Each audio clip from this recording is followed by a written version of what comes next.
Halo semuanya, perkenalkan nama saya Clarissa Angelia dengan NIM G00250015 dari kelompok A1. Pada video kali ini saya akan menjelaskan tentang anatomi sistema kardiorespiratori. Laporan 1. Saat kegiatan bermain, Rusdi, seorang anak laki-laki usia 4 tahun, tiba-tiba berhenti berlari karena sesak nafas. Dengan bibir dan ujung jari tampak kebiruan.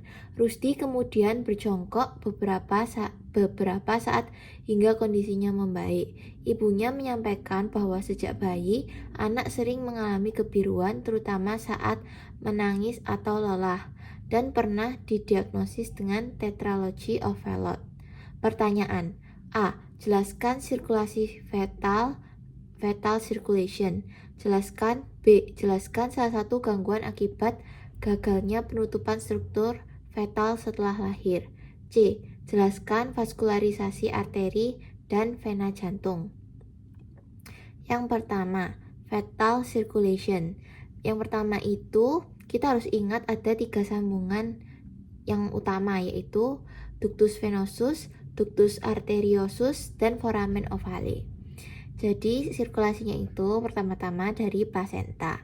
Nanti dia akan mengalir ke vena umbilicalis membawa O2, lalu ke ductus venosus, lalu ke vena porta, lalu ke vena porta hepatica, lalu ke vena cava inferior, lalu ke atrium dextra, lalu ke foramen ovale, sepertiga ke ventriculus cordis dexter mengalirkan darah ke pulmonal, lalu ke atrium sinistra, lalu ke ventriculus cordis sinister, ke aorta, lalu ke seluruh tubuh, kembali ke core melalui vena cava superior et inferior, lalu ke atrium dextra, ke ventriculus cordis dexter, terus dia itu sebelum ke trunk pulmonal masuk ke ductus arteriosus dulu yang membawa banyak CO2, lalu ke aorta descendens, lalu ke arteri iliaca communis, lalu ke arteri umbilicalis, terus kembali lagi ke plasenta.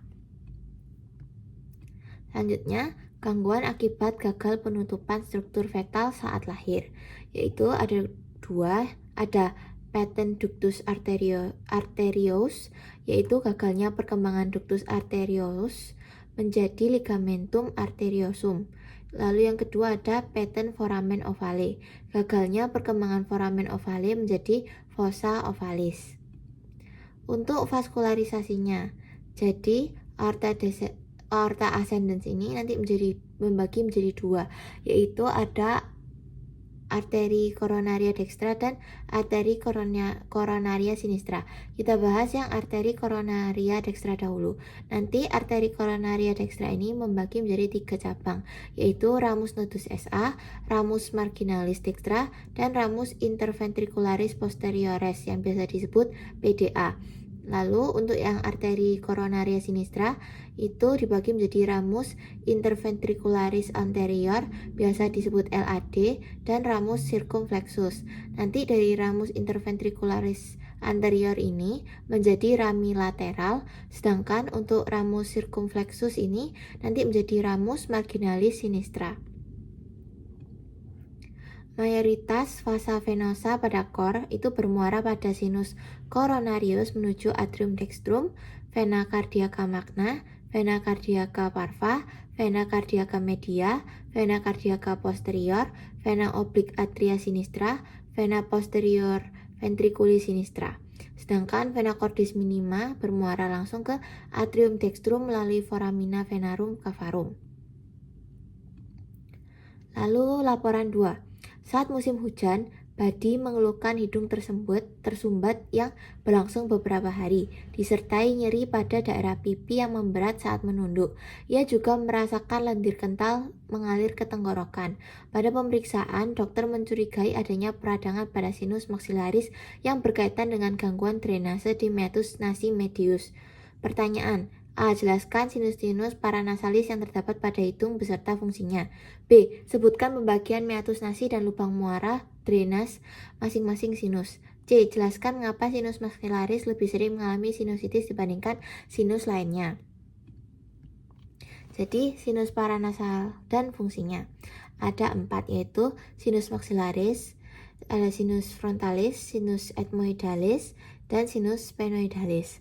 Fungsinya itu ada 6, yaitu pertama, mengurangi berat relatif tengkorak, kedua, meningkatkan resonansi suara, ketiga, sebagai penyangga terhadap trauma wajah, keempat, melindungi struktur yang sensitif dari fluktuasi suhu yang cepat di hidung, kelima, melembabkan serta menghangatkan udara inspirasi, keenam, berperan dalam pertahanan tubuh. Lalu meatus nasi dan muaranya. Jadi konkanasilis itu membagi kafum nasi menjadi 4 saluran udara. Yang pertama, ada recessus sphenoethmoidalis. Nanti terdapat muara dari sinus sphenoidalis. Kedua, meatus nasi superior. Terdapat muara dari cellulae ethmoidalis posterior. Ketiga, meatus nasi media. Terdapat beberapa bangunan, yaitu bula ethmoidalis. Ini itu berbentuk kubah, terus ada muara cellulae ethmoidalis media. Lalu ada hiatus semilunaris, yaitu saluran melengkung di bawah bula ethmoidalis. Nanti ini muara sinus maxillaris. Ada infundibulum ethmoidale di ujung anterior hiatus semilunaris. Nanti sinus frontalis dan cellula ethmoidalis anterior tuh bermuara di sini setelah melewati ductus frontonasalis. Lalu ada processus uncinatus batas bawah hiatus semilunaris. Lalu yang terakhir ada meatus nasi inferior. Terdapat muara dari ductus nasolacrimalis. Ductus nasolacrimalis ini mengalirkan air mata dari saccus conjunctivalis oculi. Lalu ductus tersebut tuh berawal dari ujung inferior saccus lacrimalis pada dinding anteromedial orbita. Selanjutnya, mengapa sinus maxillaris? Ada beberapa alasan. Itu yang pertama, letak ostium muara yang lebih tinggi. Muara sinus maxillaris terletak di bagian superior pada dinding medial sinus tersebut. Kedua, drainase melawan gravitasi. Sinus maxillaris itu tidak dapat mengandalkan gravitasi untuk mengalirkan lendir atau cairan keluar menuju kavitas nasi. Sebaliknya, cairan itu harus diangkut ke atas oleh gerakan silia mukosa untuk mencapai muara di meatus nasi medius. Lalu jika silia ini terganggu, lendir akan terjebak di dasar sinus dan menjadi media pertumbuhan bakteri. Lalu yang terakhir ada jalur infeksi dari sinus lain. Sinus maxillaris ini bermuara pada area yang sama dengan sinus frontalis dan sel-sel ethmoidalis anterior, yaitu pada meatus nasi medius. Hal ini itu memungkinkan sekret yang terinfeksi dari sinus-sinus di atasnya mengalir turun dan masuk ke dalam sinus maxillaris, sehingga menyebabkan infeksi sekunder. Sekian presentasi dari saya. Terima kasih.